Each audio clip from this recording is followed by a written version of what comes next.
Corona काल में एगो छोट लड़का माई के जहाँ हर साल पंडाल बनेला वो जगह पे जाके आ देखता कि अभी तक पंडाल के काम शुरू नहीं के भइल।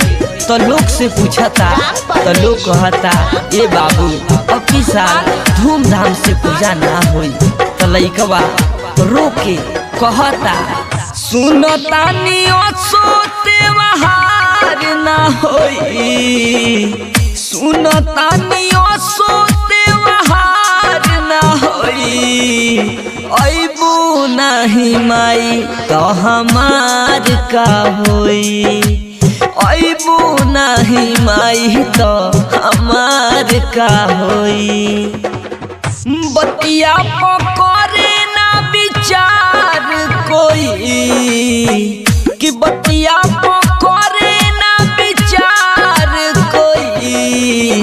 अबू नहीं माई तो हमार का होई, अबू नहीं माई तो हमार का होई।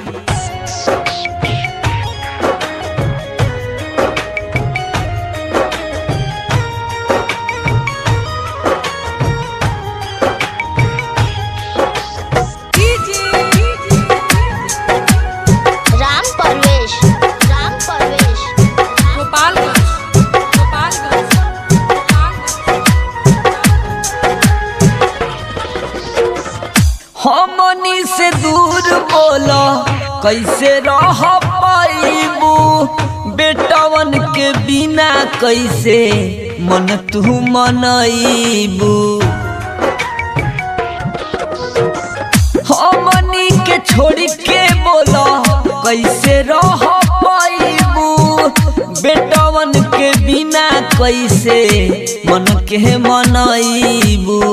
तोहरा बिना भिन्न सार ना होई, तोहरा बिना माई भिन्न सार ना होई।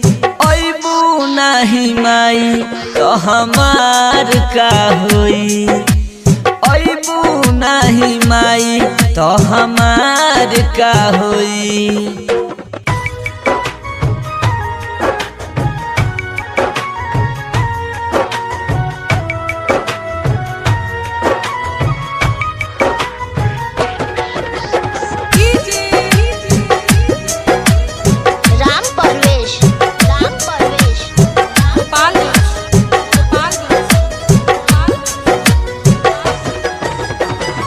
सोनू सितम के आके अचरा ओढ़ा दो, ममता के प्यार माई आके बरसा दो। डबलू गुडू के आके अचरा ओढ़ा दो, ममता के प्यार माई आके बरसा दो।